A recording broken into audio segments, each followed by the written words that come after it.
war between Russia and Ukraine broke out under Joe Biden's incompetent leadership, but President Trump is determined to try and end this war and stop the killing.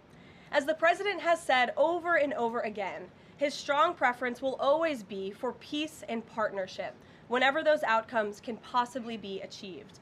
There is no leader in the world right now who has been more committed to preventing wars or ending them than President Donald Trump. Just look at what took place here at the White House last Friday, when President Trump hosted the Azerbaijani president and Armenian prime minister and got the two leaders to sign a historic joint declaration for peace, ending a decades-long conflict that disrupted the region and claimed countless lives. In other news, we continue to see positive economic reports across the board. Today's CPI report revealed that inflation beat market expectations once again, and inflation remains stable. Overall, inflation has run at a 1.9 average annual pace in President Trump's first 6 months in office. Prices for everyday goods continue to decline. Energy prices fell in July, including gasoline, which is down nearly 10% over last year, and propane, which is down 2.5% over last year as well. Egg prices fell once again in July and are down 20% since President Trump took office. Shelter inflation, the largest contributor to overall inflation, is at its lowest level since October of 2021. Wage growth for American workers is beating inflation once again. As inflation declines, this administration continues to be wholeheartedly committed to putting more money back into the American people's pockets. American real wages are up 1.3% over last year and have increased each month since President Trump took office. And small business optimism, according to this morning's report, has also reached a 5-month high. Ignore the panicans and trust in President Trump. That is our motto here at the White House. The America First economic agenda is working. On another matter, yesterday, President Trump took bold action to finally restore law and order right here in our nation's capital. The president declared a crime emergency in the District of Columbia, federalized the D.C. Police Department, and mobilized the D.C. National Guard to end violent crime in our nation's capital. As part of the president's massive law enforcement surge, last night, approximately 850 officers and agents were surged across the city. They made a total of 23 arrests, including multiple other contacts. Last night, these arrests consisted of homicide, firearms offenses, possession with intent to distribute narcotics, fare evasion, lewd acts, stalking, possession of a high-capacity magazine, fleeing to elude in a vehicle, no permits, driving under the influence, reckless driving, and a bench warrant. A total of 6 illegal handguns were seized off of District of Columbia streets as part of last night's effort. This is only the beginning. Over the course of the next month, the Trump administration will relentlessly pursue and arrest every violent criminal in the district who breaks the law, undermines public safety, and endangers law-abiding Americans. President Trump will not be deterred by soft-on-crime Democrats and media activists who refuse to acknowledge this rampant violence on our streets. He is going to make our nation's capital the most beautiful and safe city on earth, just as he promised on the campaign trail. Staying on the topic of public safety, the Trump administration continues to shatter records on border security. According to brand new numbers released this morning from Customs and Border Patrol, illegal crossings have fallen to all-time lows once again. Here were the records set in July. Again, these numbers were released this morning. The lowest monthly nationwide encounters ever, down nearly 90% from the monthly average under the Biden administration. The lowest monthly Border Patrol apprehensions nationwide ever, smashing the previous record set the prior month in June. The lowest monthly Southwest border apprehensions ever. The lowest daily apprehension average ever. The lowest single-day apprehensions ever. And for the third straight month, there were 0 illegal aliens released into the country. Let me repeat that remarkable statistic. For the third month in a row, not a single illegal alien was released by the Trump administration into the United States of America. This is historic. Under President Trump, this border is the most secure it has ever been. when you fortify the border, when you restore deterrence, and when you empower Border Patrol agents and our brave men and women in uniform to actually do their jobs to enforce our laws, like this president has, this is the incredible result. And in the interior of our country, criminal illegal aliens continue to be arrested and removed. Here are some of the criminals arrested by ICE in just the last few days. ICE Buffalo arrested an illegal alien from Jamaica convicted of attempted murder. ICE Buffalo also arrested an illegal alien from Ecuador convicted of leaving the scene of an accident resulting in death. ICE Houston arrested an illegal alien from Mexico convicted of manslaughter. ICE Newark arrested an illegal alien from Mexico convicted of the sexual assault of a minor. ICE Dallas arrested an illegal alien from Mexico convicted of assault causing bodily injury. And already the Trump administration has arrested more than 300,000 illegal aliens in 2025. Again, more than 300,000 illegal alien criminals have been arrested in the interior of our country in the first 6 months of this administration. And despite many false reports in the media, nearly 70% of these arrests have been criminal aliens with criminal charges or prior convictions. This is success all around. This is removing the most dangerous public safety threats from America's communities and returning these individuals to their home countries. So there's been success all around. I'm sure you have a lot of questions today. I'm happy to get to them, so let's get started. And as always, we'll start with our new media seat, who is our podcast host today, Benny Johnson. Benny, why don't you kick us off, and thanks for being here. Thank you, Caroline. As a DC resident of 15 years, I lived on Capitol Hill. I witnessed so many muggings and so much theft. I lost track. I was carjacked. I have murders on my Ring camera and mass shootings. I witnessed a woman on my block get held up at gunpoint for $20, and my house was set ablaze in an arson with my infant child inside. And so to any reporter that says and lies that DC is a safe place to live and work, let me just say this. Thank you. Thank you for making this city safe, because no parent should have to go through what my family went through, having the fire department rip open their door to save their infant child. And so thank you for your work on securing this city. My question to you is this. Nancy Pelosi has attacked the president for deploying the National Guard to the city, saying that it is to cover for his incompetence. Hillary Clinton has also attacked the president for securing the city of Washington, D.C. I'd like to get your response to Nancy Pelosi and Hillary Clinton. Sure. Well, first of all, Benny, I'm so sorry that happened to you and your family.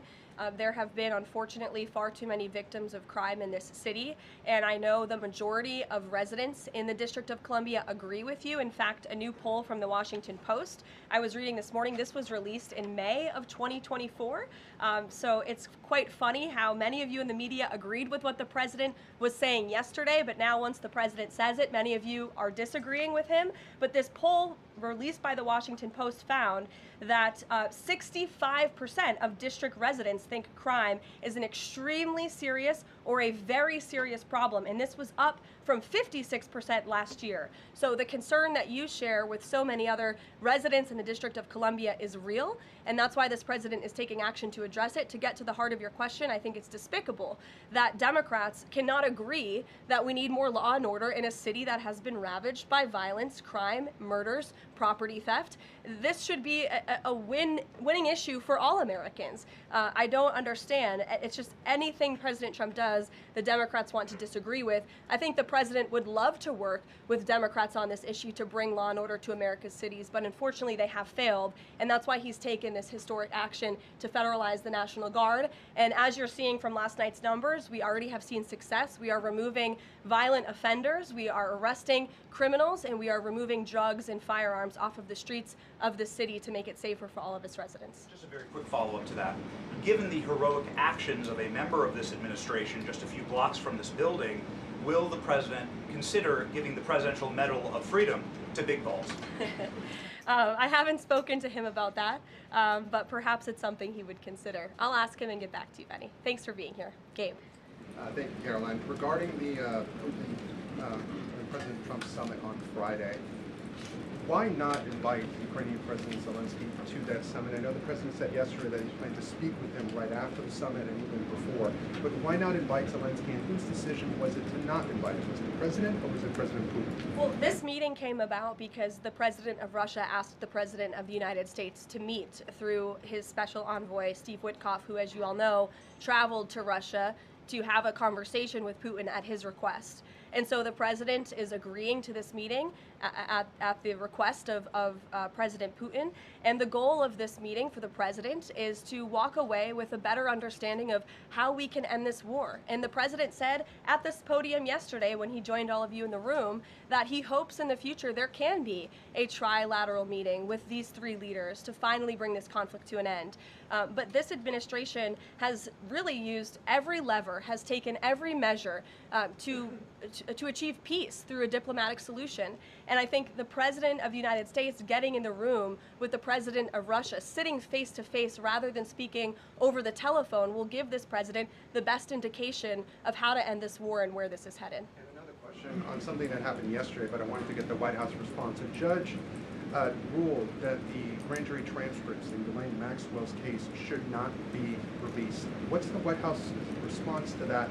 And do you plan to appeal? And what do you tell President Trump's supporters who want that information released? We think that decision is unfortunate. Of course, we moved to unseal that information because the president has said he wants to see credible evidence released. As for the appeal process, I would defer you to the Department of Justice for that.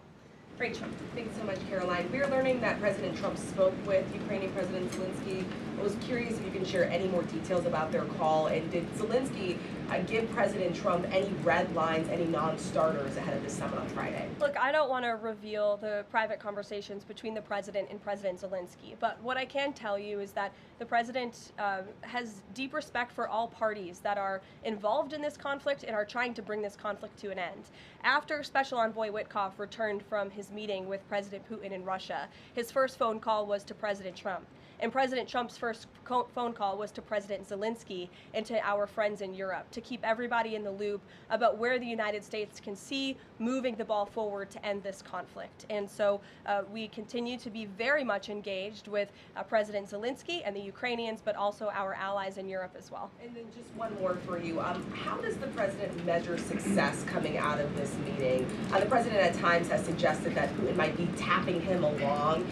Is he prepared to walk out of this meeting if he senses that Putin is not serious about ending this war? I think I just answered that question for you and what the goal and the expectation of the meeting is. And I won't jump ahead of any hypotheticals, and I'll leave it to the president to speak to all of you after the meeting, which I'm very confident he will. Steve. Is he optimistic that a deal will emerge from this meeting, or is he simply going to listen? I think this is a listening exercise for the president. Look, only one party that's involved in this war is going to be present. And so this is for the president to go and to get, again, a more firm and better understanding of how we can hopefully bring this war to an end. Caroline, how did you settle on Alaska as the site for this? So there were some other sites being discussed.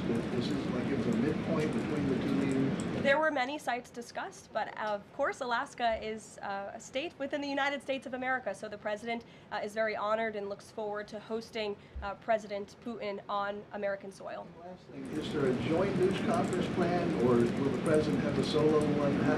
What sort of scheduling stuff? Yeah, the mechanics and the scheduling, Steve, are still being ironed out.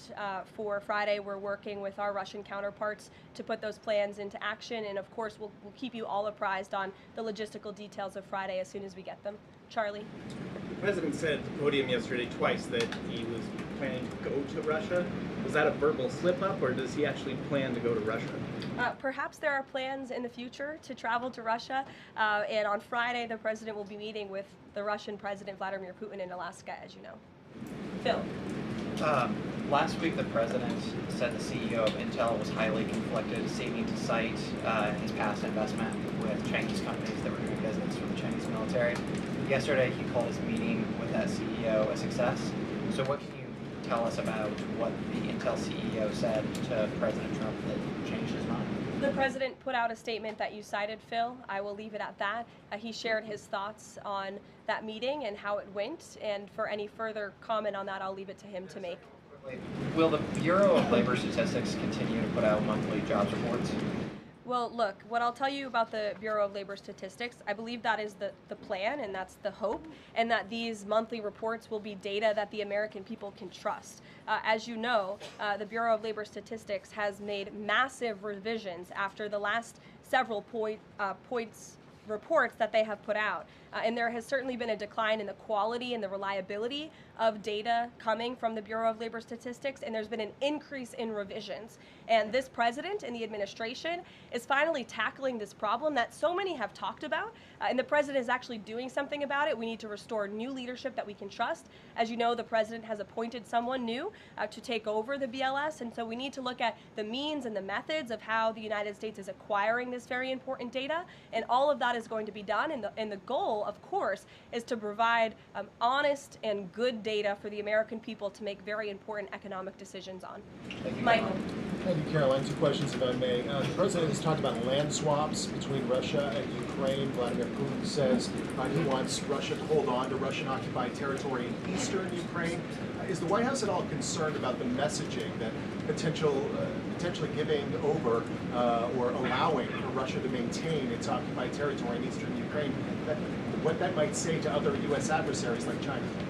Look, right now, the President of the United States has done more to end this war than his predecessor, Joe Biden, who allowed this war to take place. This war, don't forget, happened at the result of the weakness and the incompetence of the previous administration. And so the president inherited this conflict, and he is determined to end it. And it's a very complex and complicated situation. As for the details of the plans that have been kind of tossed back and forth, I won't get into those, and I will let the President of the United States discuss those plans with the President of Russia, with our European allies, and the President of Ukraine, Zelensky himself as well. Sure, go ahead, in the green. Thank you, Caroline. As far as the policing and security operations in DC, Speak up. Is there a timeline? Do we know what success looks like? Is it going to last longer than 30 days? And also, is there going to be an immigration enforcement aspect to this? So can you speak up a little bit? The air conditioning is bumping in here for all of you today after yesterday's heater, so we've got to stock up. You're welcome. Go ahead. Is there a timeline for the security operations here in DC? And also, is there going to be an immigration component to this? And what would that look like? Look, if law enforcement officers encounter a criminal in this city, and they are an illegal alien, of course the appropriate measures to detain and deport that individual will be taken, as they should. No city should be a sanctuary for anyone other than law-abiding American citizens, and that has been the position of this administration since day one. As for the timing, we will reevaluate and reassess and make further decisions after this 30-day period is up. But within these 30 days, our entire focus is making sure that this is the most efficient operation possible and that we are removing as many criminals from the streets and we are cleaning up DC as best as we can and working with the Metropolitan Police Department to do that. I know the mayor just spoke several minutes ago. I was watching her on television, and she said that an increase in law enforcement officers on the streets will be helpful to deter crime in this city, and we look forward to working with these brave men and women of the Metropolitan Police Department to remove criminals off of our streets and to keep law-abiding citizens in the district safe. Josh. Thank you. The President weighed in on Jay Powell again today, you might have seen. He said that he's considering allowing a major lawsuit against Powell to proceed because of the, quote, horrible and grossly incompetent job he has done. Can you tell us about that? What lawsuit is he talking about?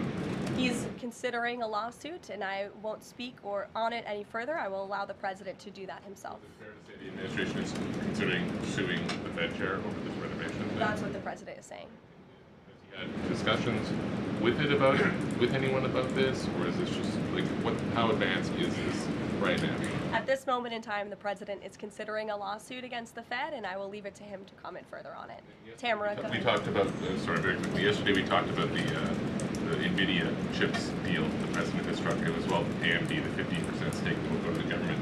Do you have any detail on how that came about? The President said he asked for 20% from NVIDIA. Did he make the same 20% ask to AMD, and or is this something the administration is looking to do with other either chips or products going forward? Is this a model that wants to build on? Well, look, right now it stands with these two companies. Perhaps it could expand in the future to other companies. I think it's a creative idea and solution. The legality of it, the mechanics of it is still being ironed out by the Department of Commerce, and I would defer you to them for any further details on how it will actually be implemented. But again, this was another idea of the president and his brain trust on his trade team to try to, get good deals for the American people and the American taxpayer. The report that China is discouraging use of the H-20 to some companies. Since we're reporting that overnight there was private guidance sent to companies not banning the chip but urging them to steer away from it. I wonder if you have any response to that. I haven't read the report. I will, and we'll get you a comment on it. Tamara. Thank you. Last week, the meeting with Putin was sort of described potentially as an opportunity for a deal. Now it's a feeling out. Has there been a shift in expectations within the White House or an effort to temper expectations about what success looks like for this meeting? Well, I mean, look, I think both can be true, right? The president has always said he wants a peace deal. He wants to see this war come to an end. But this bilateral meeting is a bilateral meeting between one party in this two-party war, right? You need both countries to agree to a deal. The president is accepting this bilateral meeting with Putin on Friday, and I will let him speak further to it after it concludes about how he felt it went. Also, completely unrelated topic, regarding the president's efforts in Washington, D.C., do you have any specifics about how homeless people will be dealt with, where they would be moved to? What does this look like? I do, yes, and it's an important question, so thank you for raising it.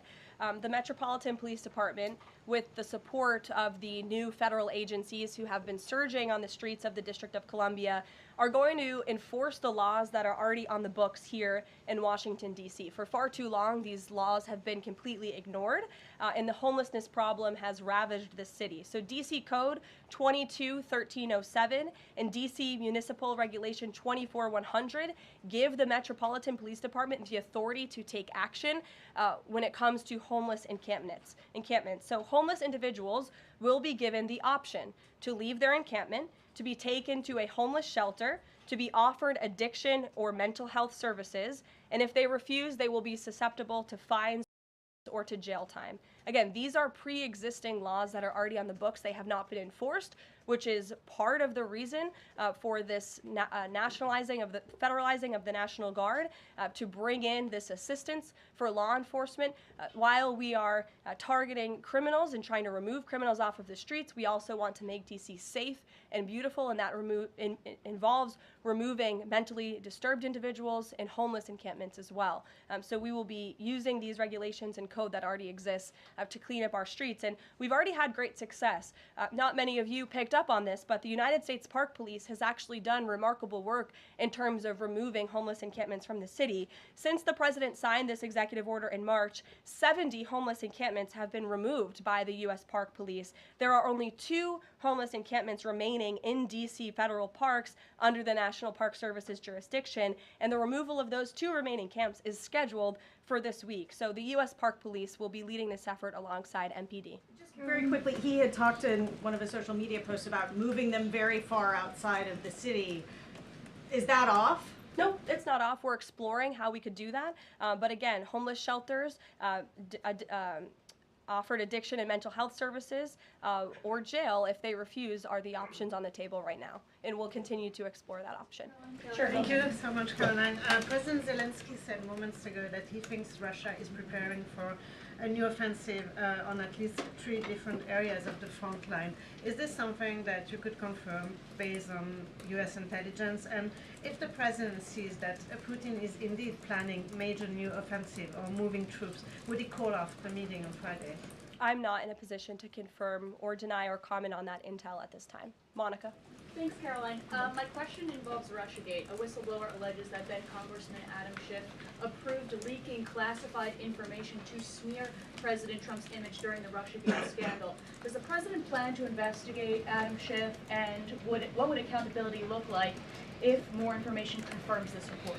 The president has already said he wants to see Adam Schiff held accountable for the countless lies he told the American people in relation to the Russiagate scandal. I brought Tulsi Gabbard out to this podium to talk to you about all of that, and this administration is taking accountability very seriously. As for this new FBI whistleblower report, I understand Kash Patel last night declassified a 302 FBI document showing that a whistleblower who is a Democrat, a career intelligence officer who worked for Democrats on the House Intel Committee for more than a decade, repeatedly warned the FBI in 2017 that then Rep. Adam Schiff had approved leaking classified information to smear then President Donald Trump over the Russiagate scandal. This is obviously a bombshell whistleblower report. Hopefully more people in this room will cover it as such. And I have a quote from the FBI director for all of you. He has said this: "For years, certain officials used their positions to selectively leak classified information to shape political narratives. It was all done with one purpose: to weaponize intelligence and law enforcement for political gain. Those abuses eroded public trust in our institutions. The FBI will now lead the charge with our partners at DOJ, and Congress will have the chance to uncover how political power may have been weaponized and to restore accountability." That's what the administration is focused on, and hopefully we'll see some more media reports on this whistleblower allegation. If this were reversed, if this were allegations against the president or any of these cabinet officials, I'm sure everyone in this room would cover it as such. Elizabeth, go ahead. Thanks, Caroline. After yesterday's action to federalize the D.C. police, is the president still interested in working with Congress to end the Home Rule Act, something he's talked about in the past? Senator Mike Lee has a bill on it. Is that something he's still interested in? The president is very much still interested in working with Congress to address many of the issues that have plagued Washington, D.C., such as the cashless bail policy, which has been a complete disaster for the city. Juvenile delinquency is another major problem in the city that Congress can address. So I know Congress is on recess right now. When they get back to work to Washington, this president looks forward to having these conversations with our friends on Capitol Hill so we can work with them to make D.C. safe and beautiful again. And again, we encourage Democrats to join us in this effort. Perhaps their approval ratings would move up a little bit if they did. I saw a new poll today. Democrat approval rating is at an all-time low, 32%. If they could just stand by the basic notion of law and order, perhaps they would see that tick up a bit, and we welcome them to do that. Dasha. Thanks, Caroline. President Trump yesterday at this podium indicated this, so has NATO Secretary General Mark Rutte, that in order for peace to happen, it is very likely that Ukraine will have to cede some land to Russia. Zelensky has repeatedly said no land for peace. That's not going to happen.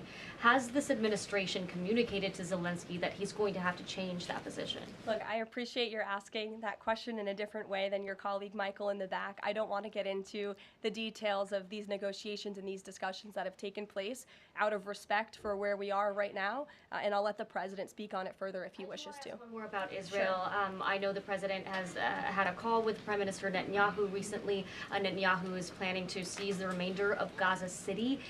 What is the administration's position on this move by Israel's government? Look, this is an incredibly complex and complicated war that, again, was inherited by this president, by his predecessor, Joe Biden. October 7th was one of the worst days in history. We saw innocent people slaughtered, murdered, kidnapped by Hamas terrorists. This administration has taken extensive time and effort and resources since Inauguration Day in January to end this conflict. We have given many flexible arrangements backed by Israel to Hamas, and unfortunately, Hamas has never agreed. Looking ahead, I will let the president speak on where he sees this going, but this is, of course, an incredibly complex and complicated situation. The administration has made our goal clear. We want to see this conflict end. We want to see the hostages released, and we've tried.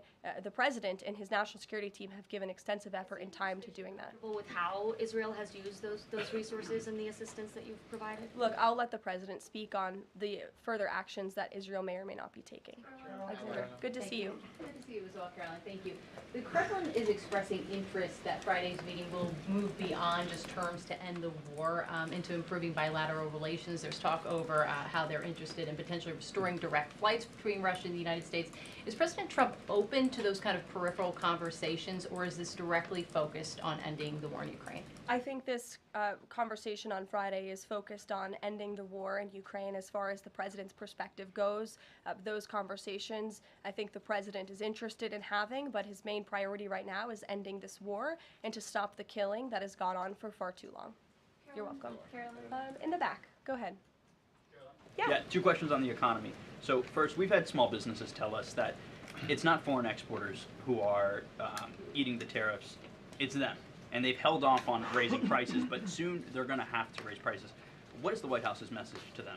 The White House's message to our small business owners across the country is you have never had a better ally or friend or supporter in this White House than President Donald Trump, who is a businessman himself, who understands your concerns, and who wants to restore wealth back to our country through the powerful use of tariffs. And that's what he's focused on doing, while simultaneously driving down costs. You have to remember, we are 6 months into this administration, and we had a president who had no business experience, had no idea what he was doing, and who funneled billions of wasteful spending dollars into our economy, which created the worst inflation crisis in a generation. Now this president is focused on tackling inflation, deregulating, cutting costs, cutting red tape to make it easier for small business owners to thrive.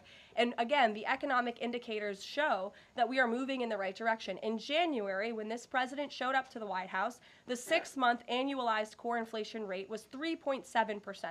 Today, 6 months later, the 6-month annualized core inflation rate is 2.4%.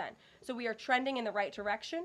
Moving forward, since President Trump took office, for another 6 months, inflation will be tracking at 1.9% at this trajectory. You look at grocery prices, they fell, energy prices fell, fuel oil fell, ship fares fell, propane fell, butter, margarine, eggs, non-prescription drugs. You go through the list of items that are falling. And then I would also point to that report this morning showing that small business optimism has reached a 5-month high. So look, we inherited an economic mess from the previous administration, but this administration is focused on fixing it every day. And part of that is signing the largest tax cuts into law to put more money back into the pockets of these small business owners. Just on the BLS, they collect the inflation data, obviously. If the jobs data is not reliable, should Americans trust the inflation data? Well, look, the jobs data has had massive revisions. We want to ensure that all of the data, the inflation data, the jobs data, point that is coming out of the BLS is trustworthy and is accurate, which is why the president has restored new leadership at the BLS.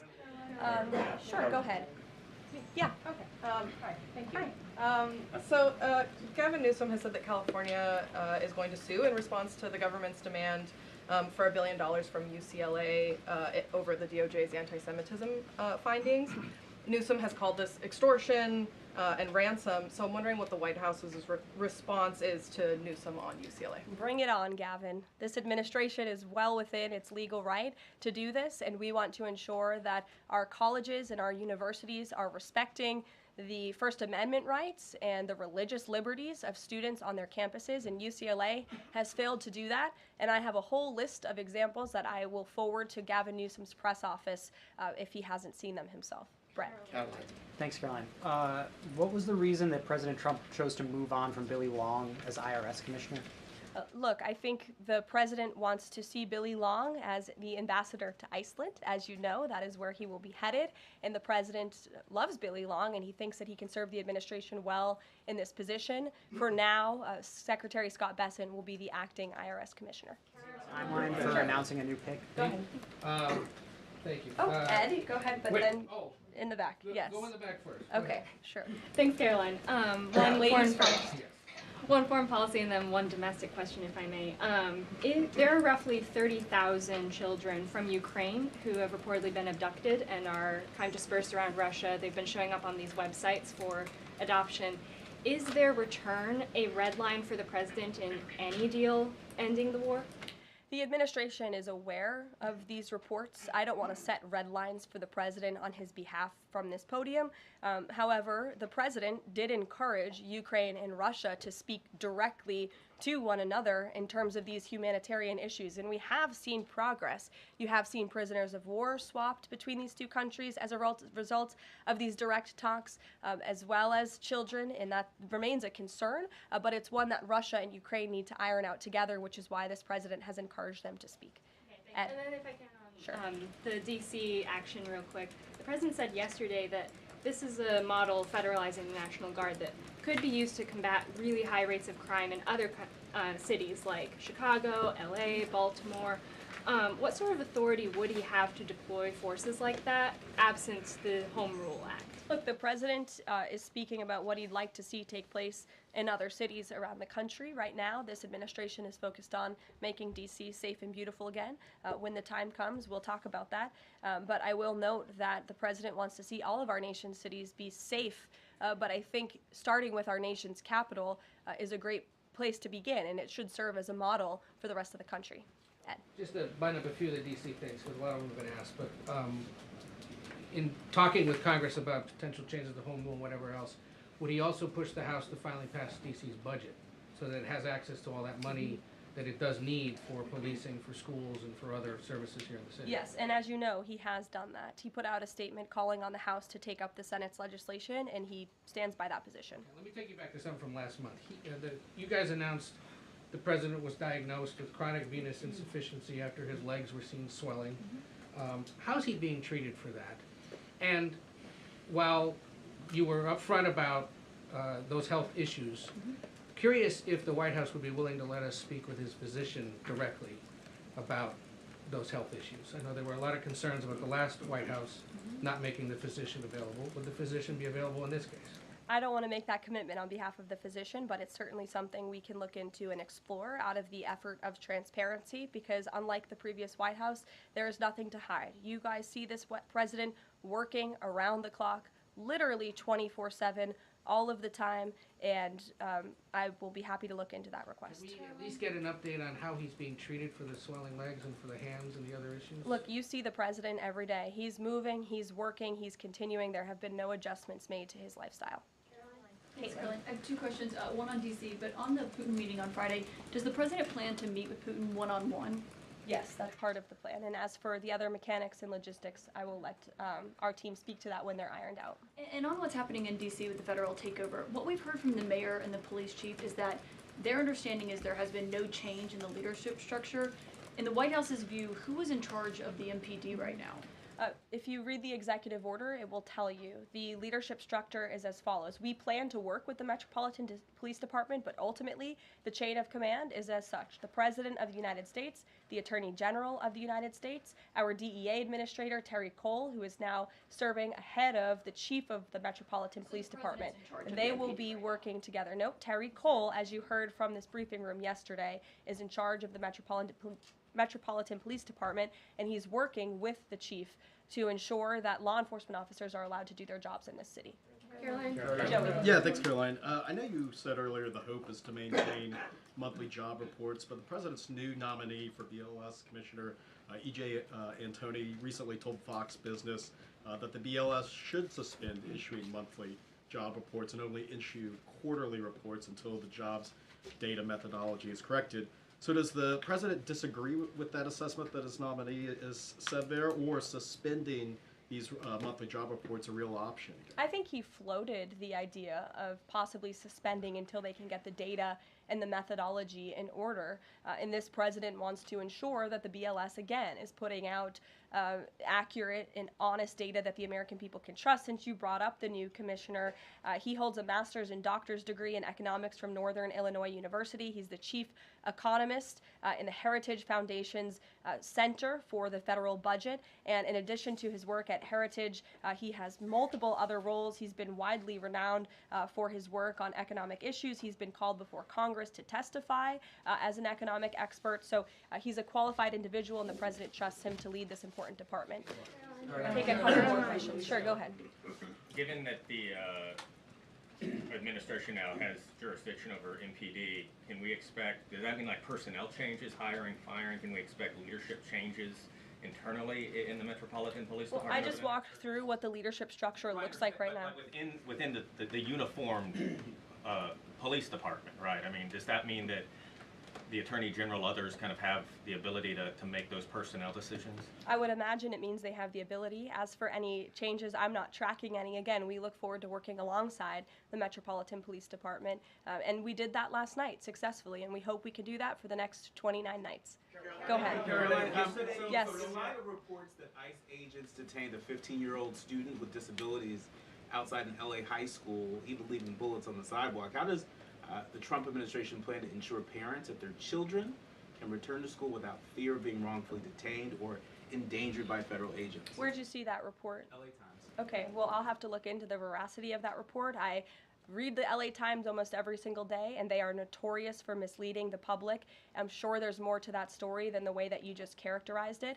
This administration wants to ensure that all school children across the country in every city, from Los Angeles to DC, can go to school safely, and that's part of this administration's effort to federalize the National Guard in Washington, to ensure that ICE is removing child predators. I just read you a list of a handful, just a handful, of the hundreds of thousands of child predators that this administration is removing off of the streets of Los Angeles and every other community across this country, because we want to ensure this is a country where American school children can be safe, where they can prosper, and where they are not threatened by violent criminals, whether they are illegal or whether they are American citizen homegrown criminals, as this president calls them. So I will gladly go check on that report, and I'll get you the facts. Thank you. Karoline. Thank you.